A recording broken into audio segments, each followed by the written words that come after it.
Bonjour, alors Nathalie aujourd'hui pour une vidéo, comment je pourrais appeler ça, de remise à l'heure des pendules, de recadrage, voire de coups de gueule, joyeux coups de gueule.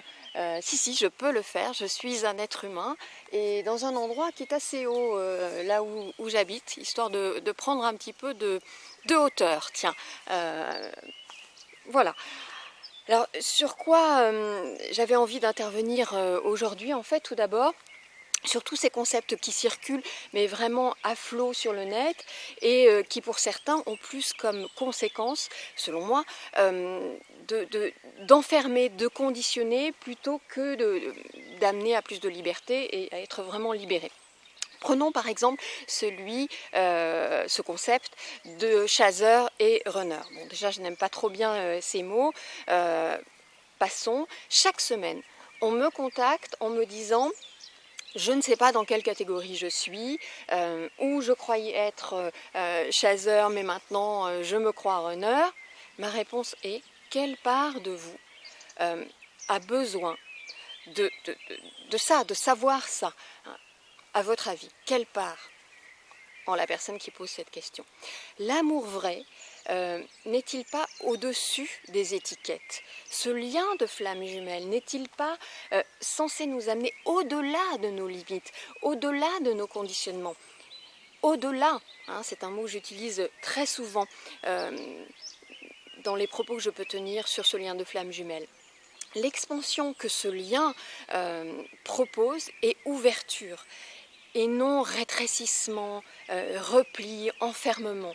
J'ai déjà dit récemment que je suis assez interpellée ces derniers temps, depuis quelque temps en fait, de voir que on est en train de passer d'un conditionnement matérialiste à un conditionnement spirituel.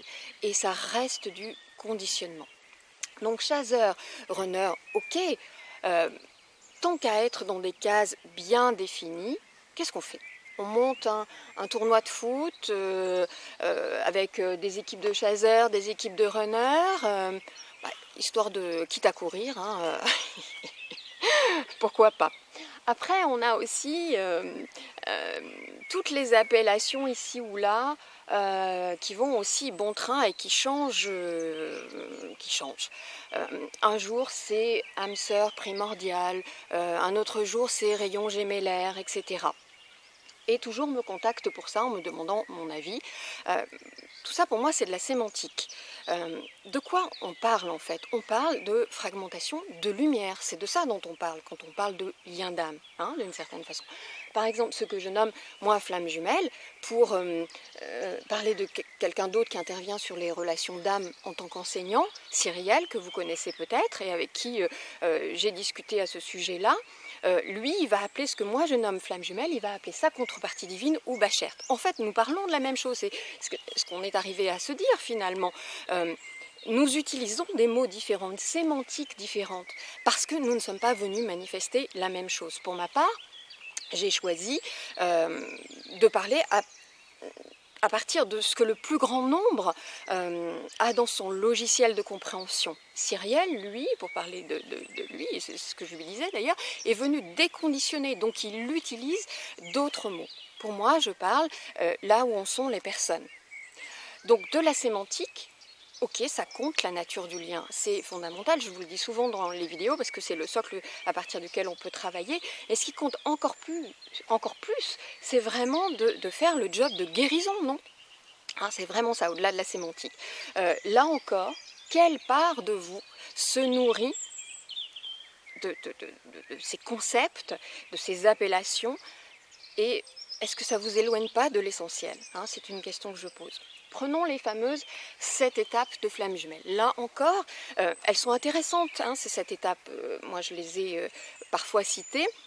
Attention, ceci dit, à ne pas s'enfermer, là encore, dans quelque chose. Ce n'est pas une carte routière sur laquelle vous allez absolument caler votre chemin.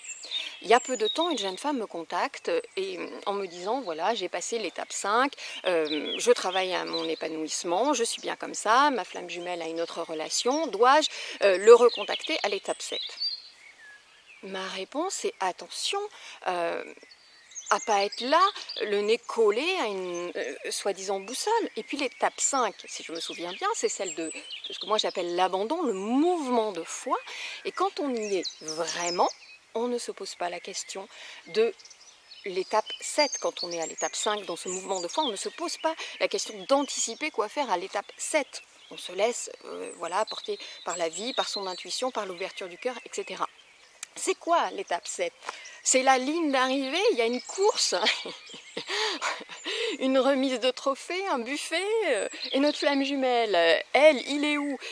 Il n'a pas convergé vers nous à l'étape 6 et 7, parce que c'est quand même ça qui est dit hein, dans ces fameuses 7 étapes du chemin de flamme jumelle. Donc de quoi on parle? Vous voyez où peuvent amener des informations conceptuelles. Aussi, les notions et explications alambiquées, à rallonge ou issues de l'univers psychiatrique pour gagner en sérieux, en légitimité. Là encore, c'est à notre mental égo que ça parle. Oh, il a l'impression que l'illusion, en vérité, qu'il a bien travaillé. Oui, il a bien travaillé, du chapeau. Hein. Et puis quoi, j'ai envie de dire, la compréhension intellectuelle, c'est 50% du chemin. Mais ça n'est pas la guérison. Je l'ai souvent rappelé dans mes vidéos, c'est quoi le chemin de la guérison, de l'évolution, etc.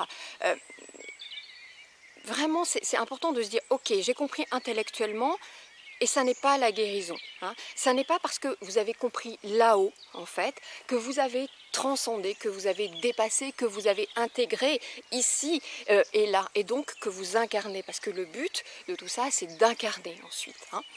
D'ailleurs, les vrais maîtres, les guides, parlent le plus souvent simplement. Le langage du cœur est simple, ce qui ne veut pas dire simpliste. Hein. Simple car puissant, percutant. Des informations alambiquées avec des couches, des nœuds, ça se termine comme, comme dans le sketch de Gad Elmaleh, vous savez, de quoi ça s'agit? De quoi ça s'agit? Donc c'est vrai qu'aujourd'hui, tout le monde peut prendre la parole et ça c'est formidable. Il suffit en fait d'allumer sa webcam pour être un expert. Pour ma part, j'ai une règle, quelques-unes, j'ai une règle, je ne parle pas de ce que je n'ai pas transcendé. Je ne veux pas dire par là compris intellectuellement. Transcender, c'est dépasser en dedans. Hein, et je garde en conscience le plus que je peux que je ne sais pas ce que je ne sais pas. Je vous dis souvent cette phrase, elle a beaucoup de sens pour moi. Il y a des propos que je tiens maintenant, aujourd'hui, parfois dans les entretiens privés que j'ai avec les personnes, que je n'aurais pas tenus il y a un an. Il y a des choses que je vis actuellement que je ne partage pas encore, parce que, selon moi, dans le ressenti que j'ai, je ne suis pas arrivée au bout, pas au bout de la compréhension, au bout de l'intégration. Hein. Donc peut-on accepter de dire « je ne sais pas » peut-on accepter de dire « voilà où j'en suis » et je parle à partir de là. Hein. Peut-on faire ça? Hein. Donc présenter les choses comme définitives, c'est une illusion. Je ne sais pas ce que je ne sais pas. Les présenter comme la grande vérité, c'est occulter que tous, et je dis bien tous, nous avons des filtres. Et c'est à partir de cela que nous nous exprimons. Et c'est même à travers cela, pour les médiums, que nous recevons des messages. C'est important de garder ça en conscience. Donc toujours éthique et humilité aussi souvent que possible.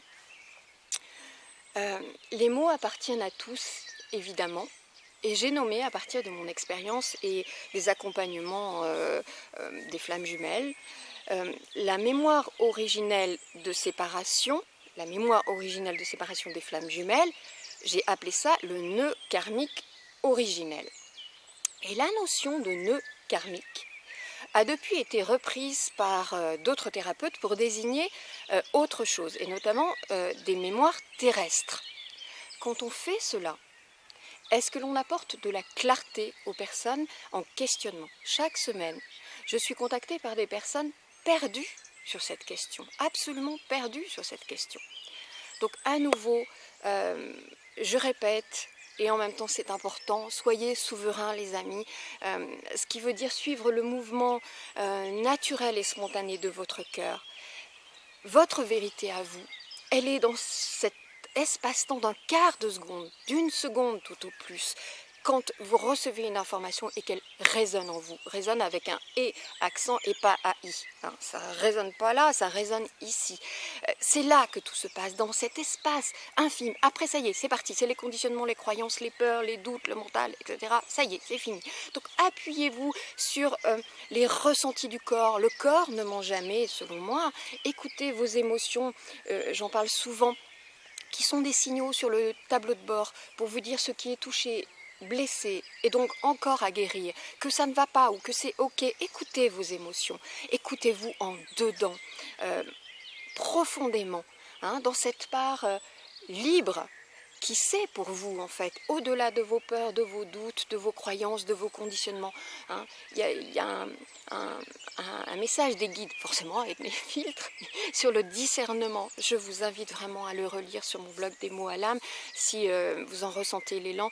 Restez souverain, prenez et en même temps laissez aussi, et faites tout passer vraiment par cette résonance du cœur. Et laissez de temps en temps et de plus en plus sur le chemin tous ces concepts qui sont à un moment donné aidants et à un moment donné limitants. Voilà ce que je voulais vous dire du haut de ma petite montagne pour prendre un peu de hauteur. Bon, c'était pas un gros coup de gueule, pas aussi virulent que ça. Simplement, il est bon parfois de redire les choses. À très bientôt.